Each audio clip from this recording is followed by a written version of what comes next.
আসসালামু আলাইকুম ফ্রেন্ডস, কেমন আছেন? আশা করি সকলে ভালো আছেন।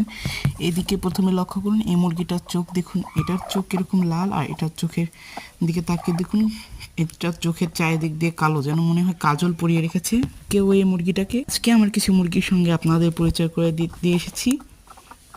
ওই যে সামনের কালো মুরগিটা, ওই মুরগিটা আমরা কিনে নিয়েছিলাম। যে দেখতে পাচ্ছেন, এই মুরগিটা আমাদের সেই মুরগির বাচ্চা। কি এই মুরগি না, অন্য মুরগির বাচ্চা থেকেও কিছু মুরগির বাচ্চা দেখতেই পাচ্ছি, ওগুলো আমি লালন পালন করি। আর এই যে দেখতে পাচ্ছেন, এইখানটার মধ্যে মুরগি সারাদিন এসে থাকে। এখানে আমার কিছু মুরগি রয়েছে, এই দুটি মুরগির সামনের দুটো মুরগি আমার। এই যে দুটো মুরগি, মোরগ নয়, আর ওই মুরগির বাচ্চাটা। আর এইখানে রয়েছে কিছু মুরগির বাচ্চা। আর এই মুরগিটাকে আমি এখানে এনে ছেড়ে দিয়েছি। এই যে আমার কিছু বাচ্চা নামছে, আর এই যে সেই মুরগিটা।